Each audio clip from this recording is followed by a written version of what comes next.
వేదికమైన గౌరవ ముఖ్యమంత్రి నారా చంద్రబాబు నాయుడు గారికి, గౌరవ ఉప ముఖ్యమంత్రి పవన్ అన్నకి,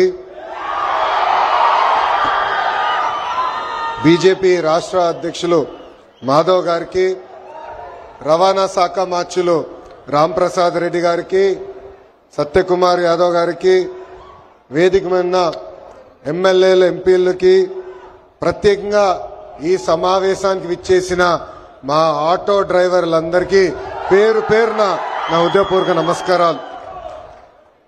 ఇంట్లో ఎన్ని ఇబ్బందులున్నా ఎవరన్నా ఆటో ఎక్కితే నవ్వుతూ పలకరిస్తారు మా ఆటో డ్రైవర్లు. గ్రామ స్థాయి నుంచి దేశ రాజకీయాలంతా కూడా ఆటో డ్రైవర్లే ఆటోలో చర్చిస్తారు. పోయిన 5 సంవత్సరాలు చూసాం. మీ మౌత్ పబ్లిసిటీ దెబ్బకి వైనాట్ 175 కాస్త వైనాట్ 11 అయినాయి. విశ్వవిఖ్యాత నట సార్వభౌమ స్వర్గశ్రీ నందమూరి తారక రామారావు గారు కూడా డ్రైవర్ గా నటించిన సినిమా డ్రైవర్ రాముడు. మీ అందరి బాలయ్య నా ఒక్కడికే ముద్దల మావయ్య అయినా బాలయ్య బాబు గారు డ్రైవర్ గా నటించిన సినిమా లారీ డ్రైవర్. అంతేకాదు పవన్ అన్న కూడా నటించారు, డ్రైవర్ గా నటించారు. ఆ సినిమా పేరేంటి ఇంపడట్లా, అత్తారింటికి దారేది. ఆనాడు అన్న ఎన్టీఆర్ కాకి డ్రెస్ వేసుకుని రాష్ట్రం మొత్తం చైతన్య రథం పైన వెళ్తే ఢిల్లీ మొత్తం గడగడలాడించిన వ్యక్తి. చంద్రబాబు నాయుడు గారికి ఆటో డ్రైవర్ల సమస్యలు బాగా తెలుసు. కేబినెట్ మీటింగ్ లో ఏనాడు ఎప్పుడైతే మేము చర్చిస్తామో మా ఆటో డ్రైవర్లకి మేము అండగా నిలబడతామని పదే పదే చెప్తారు. అందుకే ఆటో డ్రైవర్ల సేవ పేరుతో ఈ రోజు ఈ పథకం మన ప్రజా ప్రభుత్వం రూపొందించింది. నేను ఎప్పుడు తిరుగుతున్నప్పుడు ఆటో వెనకాల ఉన్నా మీరు ఏదైతే రాస్తారో చదువుతూ ఉంటా. ఒక కొటేషన్ నాకు బాగా నచ్చింది.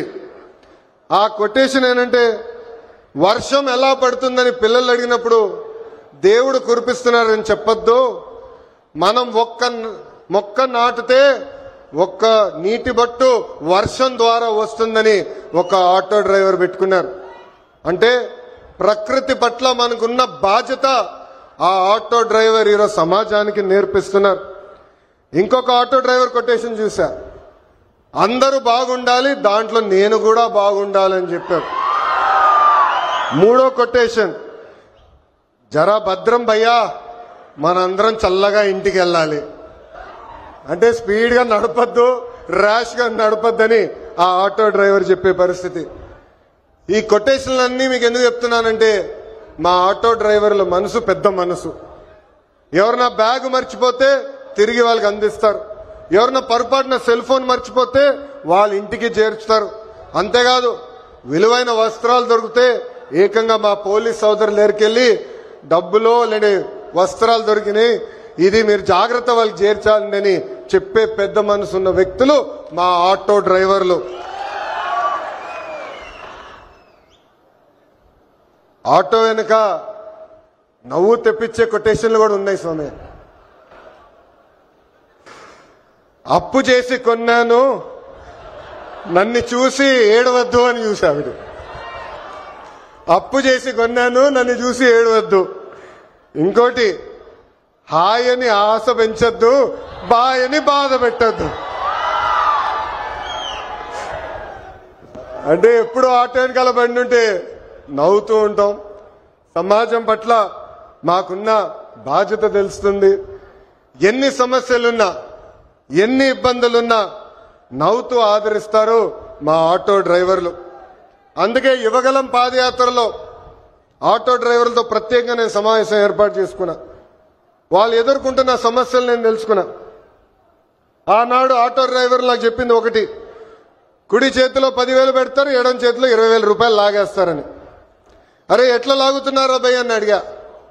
గ్రీన్ ట్యాక్స్ పెంచారు, 20,000 రూపాయలు చేసి బాదుతున్నారన్నారు. అదేవిధంగా రోడ్ల పైన ఉన్న గుంటలు పూడ్చట్లేదు, 5 సంవత్సరాలు ఎవరు పట్టించుకోలేదు.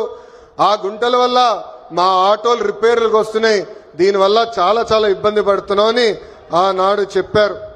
అందుకే మీ ఆదరణతో 94% సీట్లు ఈరోజు ప్రజాప్రభుత్వం కైవసం చేసుకుంది. మన ప్రభుత్వం అధికారంలోకి వచ్చిన వెంటనే గ్రీన్ ట్యాక్స్ ని ఏకంగా 3,000 రూపాయలకి తగ్గిస్తాం జరిగింది. అంతేకాదు పవన్ అన్న నాయకత్వంలో సుమారుగా 2,000 కోట్ల రూపాయలు ఖర్చు పెట్టి గుంటలంతా కూడా మనం పూడ్చడం జరిగింది. ఈ రోజు ఎక్కడ లేని విధంగా కొత్త రోడ్లు కూడా మన ప్రభుత్వం వేస్తున్నాం. అంతేకాకుండా ఆటో స్టాండ్లు ఏర్పాటు చేయాలి, మీకు అక్కడ తాగునీరు అందజేయాలి. ప్రత్యేకంగా మహిళలు ఆటోలు తోలుతున్నప్పుడు వాళ్ళకు కావాల్సిన టాయిలెట్లు కూడా అక్కడ ఏర్పాటు చేయాలి. ఎలక్ట్రిక్ ఆటోలు మీకు అందిస్తమే కాదు, ఛార్జింగ్ పాయింట్ కూడా ఏర్పాటు చేయాలని ఆనాడు మాకు చెప్తాం జరిగింది. ఇది చేసే బాధ్యత కూటమి ప్రభుత్వం తీసుకుంటుందని ఈ సభాముఖంగా ప్రజలందరికీ నేను తెలియజేస్తున్నా. నేను యువగలం పాదయాత్ర చేసినప్పుడు మహిళల్ని కించపరిచే విధంగా ఆనాడు రోజా గారు మాట్లాడారు. మా తెలుగు మహిళ చీరలు గాజులు ఆమెకి ఇచ్చేదానికి వెళ్ళినప్పుడు వెళ్ళిన ఆటోని ఆనాటి పోలీస్ సోదరులు సీజ్ చేశారు. ఆ ఆటో డ్రైవర్ పేరే హమీద్ బాషా. పాపం ఈ ఆటో పైన ఆయనే కాదు, ఆయన కుటుంబంలో ఉన్న 5గురు ఆధారపడి ఉంటారు. అతను నా దగ్గరికి వచ్చి, అన్నా నేను ఇబ్బంది పడుతున్నా, నన్ను ఆదుకో అంటే గౌరవ ముఖ్యమంత్రి శ్రీ నారా చంద్రబాబు నాయుడు గారు ఆనాడు నేను ఫోన్ చేసి ఒక ఆటో ఇవ్వాలనుకుంటే ఒకటి కాదు, ఏం అవసరం ఉన్నా ఆ కుటుంబాన్ని ఆదుకో, ఇది మన బాధ్యత అని చెప్పిన వ్యక్తి చంద్రబాబు నాయుడు గారు. సామాన్యుడి కారు ఆటో, వర్షం వస్తే ఇంటికి తీసుకెళ్లేది మా ఆటో డ్రైవర్లు, ఏకంగా చిన్న పిల్లల్ని సేఫ్ గా స్కూల్కి తీసుకెళ్లి తిరిగి తీసుకొచ్చేది మా ఆటో డ్రైవర్లు. అనారోగ్యంతో ఎవరన్నా బాధపడితే అంబులెన్స్ లాగా మారి ఆసుపత్రులు కూడా తీసుకెళ్లేది మా ఆటో డ్రైవర్లు. పనికి గాని ఆఫీస్కి వెళ్లాలన్నా, ట్రైన్ ఎక్కాలన్నా, బస్ ఎక్కాలన్నా ఫీడర్ వెహికలే మన ఆటో. మీరు ఆటో తోలి ప్రజలకి మెరుగైన సేవ చేస్తున్నారు కనుకనే మీ రుణం తీర్చుకునేదానికి ప్రజా ప్రభుత్వం ఈరోజు ఆటో డ్రైవర్ల సేవలు అన్న పథకాన్ని మేము రూపొందిస్తాం జరిగింది. కార్మికులు డ్రైవర్లు తమ వాహనాలు పూజలు చేసుకుంటారు దసరా పండగప్పుడు. దసరా పండగ అయిన కరెక్ట్ గా 3 రోజుల్లోనే ఈ రోజు ఆటో డ్రైవర్ల అకౌంట్ లో 15,000 రూపాయలు ప్రజా ప్రభుత్వం అందజేయబోతుంది. సుమారుగా 3 లక్షల మంది డ్రైవర్లకి ఈ కార్యక్రమం వర్తిస్తుంది.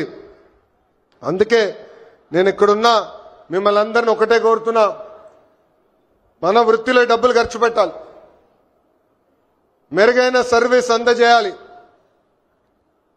అప్పుడే మనకు కూడా అద్భుతమైన మార్కెట్ వస్తుంది. ఆవకాయ పట్టాలన్నా, అంతరిక్షానికి వెళ్లాలన్నా, ఆటో అద్భుతంగా తోలాలన్నా మా మహిళలే చేయగలుగుతారు. నేను ఇక్కడికి వచ్చినప్పుడు ఏకంగా స్వర్ణలత గారు నన్ను నడిపారు. ఆమె ఇంట్లో పడుతున్న కష్టాలు నేను నేరుగా తెలుసుకునేదానికి అద్భుతమైన అవకాశం వచ్చింది.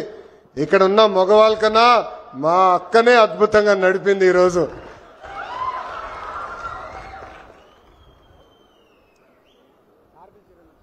పంపించండి ముఖ్యమంత్రి గారు తిరిగిచ్చుంటారు.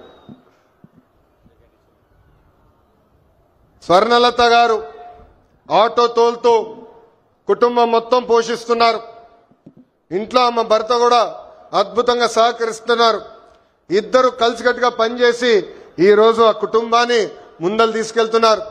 తల్లి నాకు చెప్పింది, తల్లికి వందనం అందింది, ఉచితంగా గ్యాస్ సిలిండర్లు ఏదైతే దీపం పథకం కింద ఇస్తున్నామో అది కూడా అందింది.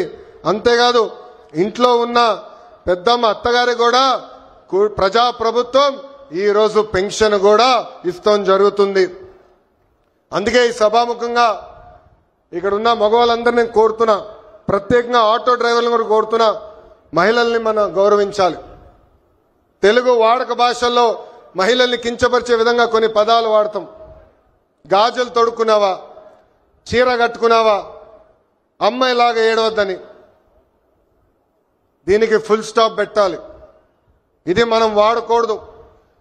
ఈరోజు ఆంధ్ర రాష్ట్రంలో ప్రతి ఆటో డ్రైవర్ నేను కోరుతున్నా, ప్రజల్లో చైతన్యం తీసుకొచ్చే శక్తి మీలో ఉంది. మీరు ఏదైతే ఒక్క విషయం తలుచుకుంటే అది సాధించే శక్తి మీలో ఉంది. అందుకే మహిళల్ని గౌరవించాలనేది పదే పదే ఎవరైతే మీ ఆటో ఎక్కుతారో వాళ్ళకి తెలియజేయాలని ఈ సభాముఖంగా మిమ్మల్ని అందరినీ నేను కోరుకుంటూ,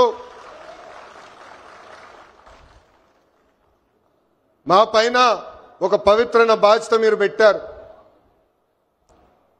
గత పాలకులు మీటింగ్ జరిగితే మీరందరూ చూసేవారు, పరదాలు కట్టేవారు, బ్యారికేడ్లు పెట్టేవారు. కానీ ఈరోజు గౌరవ ముఖ్యమంత్రి గారు కానివ్వండి, ఉప ముఖ్యమంత్రి గారు కానివ్వండి, ఒక సామాన్య వ్యక్తిగా మీ ముందలా నుంచుంటున్నారు. మీ రుణం తీర్చుకుంటామే మా లక్ష్యం. అహర్నిశలు కష్టపడతాం. ఎన్ని ఆర్థిక ఇబ్బందులున్నా ఇచ్చిన ప్రతి హామీ నిలబెట్టుకునే బాధ్యత ప్రజాప్రభుత్వం తీసుకుంటుంది. ఈ రోజు ఆంధ్ర రాష్ట్రంలో డబుల్ ఇంజిన్ సర్కార్ ఉంది. కేంద్రంలో గౌరవ ప్రధానమంత్రి నరేంద్ర మోడీ గారు, రాష్ట్రంలో గౌరవ ముఖ్యమంత్రి చంద్రబాబు నాయుడు గారు. ఈ డబుల్ ఇంజిన్ సర్కార్ అద్భుతంగా నడుస్తుంది కనుకనే మన ఎన్ని ఆర్థిక ఇబ్బందులున్నా ఇచ్చిన ప్రతి హామీ, సంక్షేమ కార్యక్రమాలు మనం నిలబెట్టుకోగలుగుతున్నామని ఈ సభాముఖంగా తెలుపుకుంటూ, మళ్ళీ వస్తాం, అద్భుతమైన కార్యక్రమాలు చేస్తాం. మీ పిల్లల భవిష్యత్తు చూసుకునే బాధ్యత ప్రజాప్రభుత్వం తీసుకుంటుందని ఈ సభాముఖంగా మీ అందరికి హామీ ఇస్తూ, నాకు ఇంత అద్భుతమైన అవకాశం ఇచ్చిన మా ఆటో డ్రైవర్లందరికీ పేరు పేరున నా హృదయపూర్వక నమస్కారాలు తెలుపుకుంటూ మీ అందరి దగ్గర నుంచి సెలవు తీసుకుంటున్నాం. చంద్రబాబు నాయుడు గారి నాయకత్వం, చంద్రబాబు నాయుడు గారి నాయకత్వం, పవన్ అన్న నాయకత్వం, పవన్ అన్న నాయకత్వం.